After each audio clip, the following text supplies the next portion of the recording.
saya tutup fitnah ini sampai akhir insyaAllah.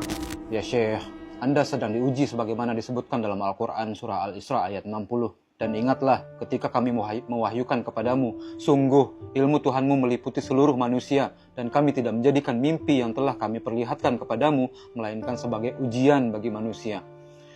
Bahwa kami tidak berbicara berdasarkan Al-Quran dan Sunnah, itu hanyalah pendapat Anda. Ya, Anda bebas berpendapat. Namun, ya Anda salah, karena kami menjadikan Al-Quran dan Sunnah sebagai petunjuk dalam menilai dan mempercayai mimpi Muhammad Qasim. Kami mengambil ibrah dari kisah kaum Nabi Yusuf alaihissalam. Bagaimana mereka menjadikan mimpi sebagai petunjuk. Bagaimana dengan petunjuk mimpi itu, mereka berhasil melewati masa-masa sulit saat itu. Sekarang, jawab pertanyaan saya. Untuk apa Allah abadikan kisah itu dalam Al-Quran kalau bukan sebagai bimbingan untuk kita? Benar, ini bukan wahyu. Dan wahyu sudah tidak ada lagi. Namun masih ada yang tersisa untuk umat ini, yaitu mimpi benar. Petunjuknya dari hadis-hadis sahih, menerangkan bahwa mimpi benar adalah bagian dari kenabian. Jadi bukan hanya wahyu saja yang terjamin, mimpi dari seorang yang jujur juga dijamin oleh Nabi Muhammad SAW. Rasulullah SAW bersabda, sebenar-benar mimpi di antara kalian adalah yang paling jujur perkataannya. Coba lihat Sahih Bukhari, Muslim, Sunan At-Tirmidzi. Syekh Muhammad Ali Al-Dib ini mengatakan Muhammad Qasim tidak hafal Al-Quran dan tidak tahu ilmu hadis. Apa hubungannya dia tidak hafal Al-Quran dengan mimpi benar? Dia itu orang yang diberi mimpi. Yang memberi mimpi adalah Allah. Allah memberikan petunjuk kepada siapapun yang Allah kehendaki. Bahkan petunjuk untuk kaum Nabi Yusuf alaihissalam Allah berikan melalui mimpi seorang non-muslim yang kemudian ditakwilkan oleh Nabi Yusuf alaihissalam. Rasulullah SAW telah menetapkan standar untuk mengetahui mimpi benar, yaitu orang yang paling jujur dalam perkataannya. Sekarang Anda lihat sendiri bagaimana Muhammad Qasim. Ia bahkan tidak ragu-ragu untuk mengatakan apa adanya tentang sholatnya. Logikanya, sesuatu yang sulit untuk dikatakan karena pada saat yang sama, ia mengatakan bahwa Allah dan Nabi Muhammad SAW selalu datang ke dalam mimpi-mimpinya. Namun Muhammad Qasim menjawab apa adanya tanpa ragu-ragu. Itu karena kebiasaannya yang selalu berkata jujur. Sebenarnya bukan kami yang fanatik, tapi Anda yang belum menemukan titik terang atau memahami persoalan mimpi benar ini dengan baik. Menunjukkan bahwa Anda tidak benar-benar memperhatikan isi mimpi Muhammad Qasim. Allah memerintahkan Qasim untuk selalu membaca 3 qul sebelum tidur, agar terhindar dari segala gangguan syaitan selama tidur. Dan memerintahkan Qasim agar jangan pernah berputus asa dari rahmat Allah. Memerintahkan Qasim untuk selalu mensucikan Allah dan bersalawat dan salam kepada Nabi Muhammad SAW. Apakah itu yang Anda maksud dengan talbis iblis? Apakah ada iblis yang bertaubat sehingga menunjukkan bentuk-bentuk kesyirikan di akhir zaman ini? Soal bersalaman sambil menunduk, dengan kata lain memberi penghormatan sehingga merukukkan badan kepada seseorang, kami ingin menjelaskan kepada Anda kenapa itu tidak boleh.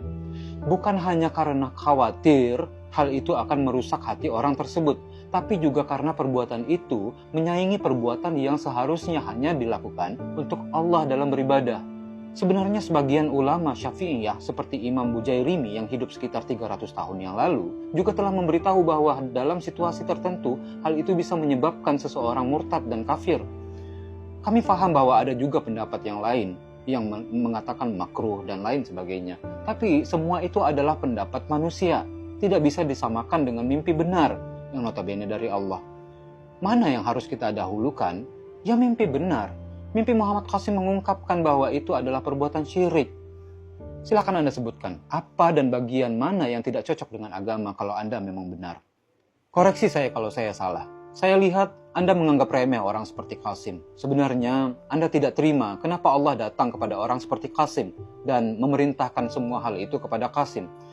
Kami mungkin tidak memiliki banyak ilmu sebagaimana para penghafal Quran, hadis, dan para ahlul fikih. Tapi kami tahu dengan jelas bahwa dengan mimpi benar Muhammad Qasim dan keadaan kami yang seperti ini, Allah sedang menguji para ulama. Apakah mereka akan angkuh dan sombong dengan ilmunya atau bersyukur kepada Allah?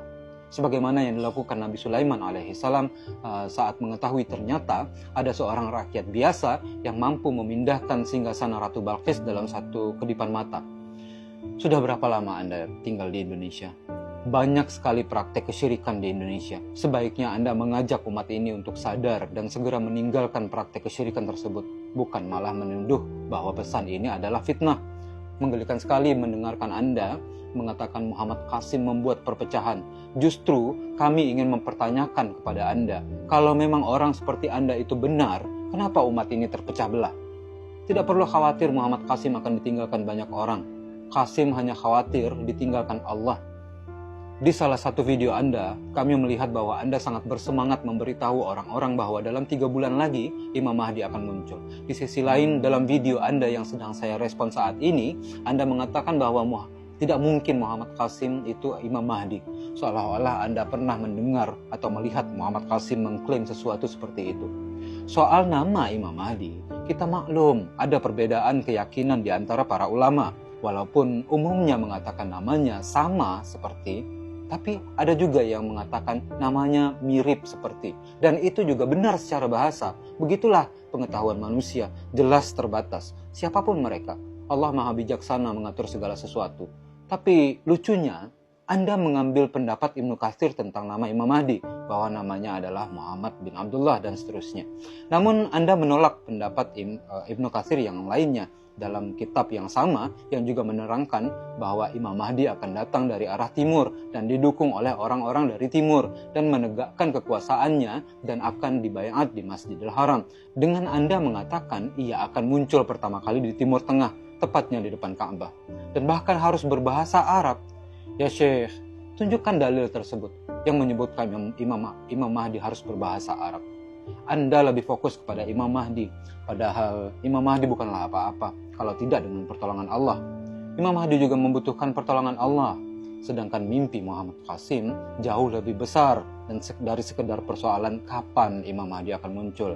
Mimpi Muhammad Qasim ini menunjukkan jalan untuk mendapatkan pertolongan Allah, mengajak muslim mensucikan diri dari segala bentuk kesyirikan di akhir zaman ini, menghapuskan kesyirikan dan segala bentuknya, sebuah persiapan yang sesungguhnya. Ironis sekali ketika Anda memperingatkan orang-orang tentang akhir zaman, sementara Anda mengabaikan pesan ini hanya karena kegagalan Anda dalam menilai mimpi Muhammad Qasim. Padahal di sisi lain Anda tahu bahwa satu-satunya yang tidak akan Allah ampuni di hari penghakiman kelak adalah syirik. Saya heran kenapa orang-orang yang dipandang berilmu malah seperti sebaliknya ya. Ayo dong, mana nih orang-orang yang cerdas, tulus, dan murni imannya? Ya Syekh, andaikan satu bumi saat ini menolak Muhammad Qasim, niscaya Allah pasti membukakan jalan untuk Muhammad Qasim. Waktu akan memperlihatkannya kepada Anda, insya Allah.